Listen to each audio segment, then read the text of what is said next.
But we begin with breaking news from the White House. U.S. President Donald Trump is threatening to increase tariffs on Canada again. And he repeated lies about our relationship with the United States. I'm running this country. I'm not running Canada. And that's why I asked Trudeau, who I call Governor Trudeau affectionately, but I asked him, why are we spending $200 billion to support Canada, to subsidize Canada? And he was unable to answer the question. I mean, why are we doing that? And I have to be honest, as a state, it works great, because if they didn't have us, and if we didn't spend that money, as Trudeau told me, they would cease to exist. He said that to me. They would cease to exist, which is true, certainly as a country. CBC Sasha Petricic joins us live from Washington with more. And Sasha, first of all, what else did Trump have to say about Canada? Well, Ian, he hasn't been talking much about Canada as the 51st state since the campaign began. But as we heard, he dove right back into it today from the Oval Office, talking about how Canada is not only economically dependent on the U.S., only viable as a U.S. state, as he said, that it can't live without what Trump says is that $200 billion annual subsidy. Now, that's never been an accurate characterization, but it's been the narrative that Trump has used before, and he did it again. He also suggested he might increase tariffs on automobiles beyond the 25% already levied on all car parts, which and more of those are set to kick in next week. Why exactly and what? Well, this is how he put it. I really don't want cars from Canada. So when I put tariffs on Canada, they're paying 25%, but that could go up in terms of cars. When we put tariffs on, all we're doing is we're saying we don't want your cars in all due respect. We want really to make our own cars, which is what we're doing in record numbers now. You know, we're going to be at record levels in a very near future because of all the plants, the car plants that are being built. Now, the threat is obviously there, but we have no details, no real idea of how much or exactly on what, even not exactly how many parts or how many cars will be taxed more starting next week, if that happens. And no certainty that he will follow through on that, since there's also been pushback from the U.S. auto industry. Ian? It is so exhausting to hear. I can't imagine how this is playing in communities in Canada where they depend on the auto sector, and to an extent our entire economy does. What about negotiations? Has he given any update at all about negotiations?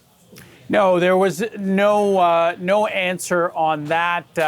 The only sort of feeling was that this is something that is going to wait until he has more conversations with the Canadian Prime Minister. Now, he was actually responding to a question about the Canadian election in all of this. And on that, he said he didn't want to give a preference or a prediction, except to say that he's spoken to Mark Carney. Trump says there were a couple of conversations and they were nice. The Prime Minister's office is saying that there was really only one conversation. Ian?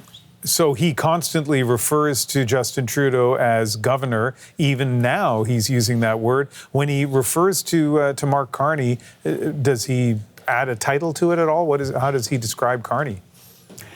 He has described Carney as Prime Minister in the past. He did not call him governor today.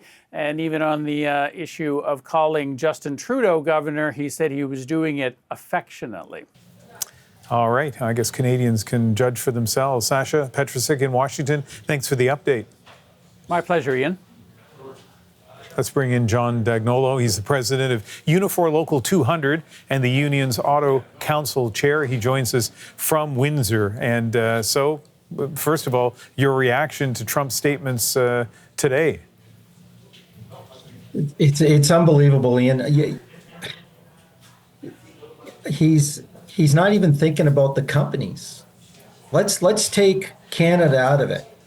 These are U.S. companies he's impacting. These are companies that have, for instance, I represent Ford workers. They have 26 plants in Canada. We have 3. I have, just under 2,000 workers I represent that build the engines for these vehicles that supply 15,000 workers jobs. This is Ford Motor Company. You can't even get more American than them. You cannot. They've employed more people than anybody else in the Detroit Three in the US, and they're going to hurt them. They're going to hurt us as employees. They're going to hurt the employees. They're going to hurt the US employees by doing this. This makes absolute no sense. And I don't understand his logic whatsoever, or the people around him, to be quite frank with you.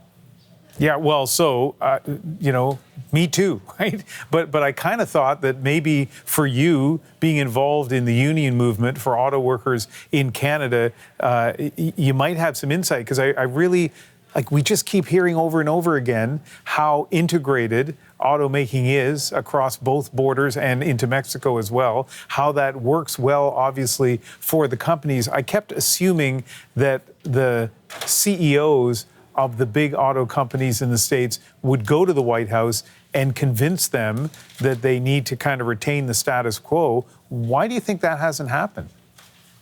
Well, they have. They have gone to the White House. They have shown them the integration between Mexico and Canada and the US. They've done all of that. To think that as Canadians, a Ford Motor Company wants to leave Canada that sells hundreds of thousands of vehicles, that makes millions upon millions of in profits, that creates thousands of jobs in the US because we buy their vehicle, makes no sense, and I don't understand it. And I know the Detroit Three CEOs have met him on numerous occasions along with his team on the integration side of it and the impacts it'll have on them and their profits and the job loss. And for some reason, he's stuck on that, and I do not know why. I really do not know why. And it's kind of scary, to be quite frank with you, when you think about what he wants to do. He's not only going to destroy Canadian jobs, but he's going to destroy American jobs also, and the companies. He's going to hurt the companies, because we're not going to buy the vehicles if they no longer are built here. The arrogance of thinking that he can leave Canada, and by the way, you're going to buy our vehicles too, and support our communities in the US.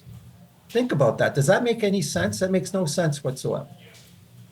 Yeah, a lot of people scratching their heads, clearly also members of Unifor like yourself. John, thank you very much for speaking with me. Thank you for having me, and I really appreciate it.